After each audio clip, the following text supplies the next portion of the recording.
Kidney हमारी body का एक अटूट हिस्सा होती तो छोटे से राजमा के शेप में यानी कि बीन शेप में होती है, लेकिन काम बहुत बड़े बड़े करती है। हमारी बॉडी का पूरा वेस्ट मैनेजमेंट हैंडल करती है, यूरिन बनाती है, ब्लड प्रेशर को रेगुलेट करती है, हमारे बॉडी में जो फ्लूइड है उसको बैलेंस करती है। तो इसका स्वस्थ होना बहुत ज़रूरी है। लेकिन आज वर्ल्ड का 10% पॉपुलेशन किडनी खराब होने से परेशान है। वैसे तो एज के साथ हमारा ऑर्गन थोड़ा कम काम करने लगता है। तो एज फैक्टर के अलावा अगर हम बात करें तो स्मोकिंग, अल्कोहल, ओबेसिटी, ये कुछ ऐसे कारण हैं जिसकी वजह से हम किडनी को ख़राब कर लेते हैं, किडनी में प्रॉब्लम्स आने लग जाती हैं। और उसके अलावा अगर आप हाई ब्लड प्रेशर के शिकार हैं या आपकी फैमिली में किडनी ख़राब होने की या फिर किडनी के डैमेज होने की हिस्ट्री है तो भी आपकी किडनी पे असर पड़ सकता है। और हाँ, डायबिटीज़ जो कि सबसे बड़ा दुश्मन माना जाता है किडनी का। तो अगर किडनी को स्वस्थ रखना है तो हमको अपने ओवरऑल हेल्थ पे पूरा का पूरा ध्यान देना होगा। अब डाइट की बात करें तो इसमें हमें क्या क्या खाना चाहिए। सबसे पहले हम बात करेंगे सोडियम की।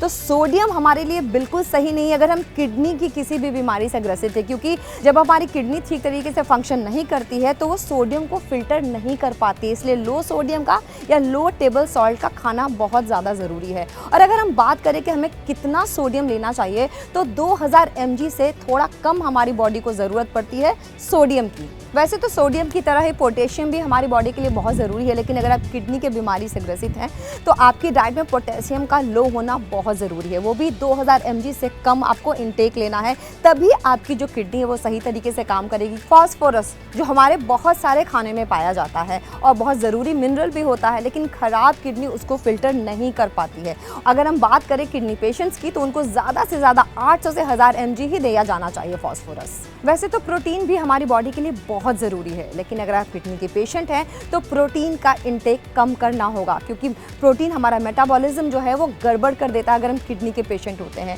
और बॉडी उस तरीके से प्रोटीन को नहीं अपना पाता है क्योंकि किडनी उसको फिल्टर नहीं कर पाता है। तो इन चीज़ों का आपको ध्यान ज़रूर रखना है। और अगर आपने इनका ध्यान नहीं रखा तो आपको भी पता है कि डायलिसिस और उसके बाद किडनी फेलियर की कितनी सारी समस्याएं रोज़ाना हमें देखने सुनने को मिलती हैं। तो डॉक्टर की सलाह मानिए और उनके हिसाब से रीनल डाइट पे ज़रूर ध्यान दीजिएगा और अपने किडनी को स्वस्थ रखिएगा।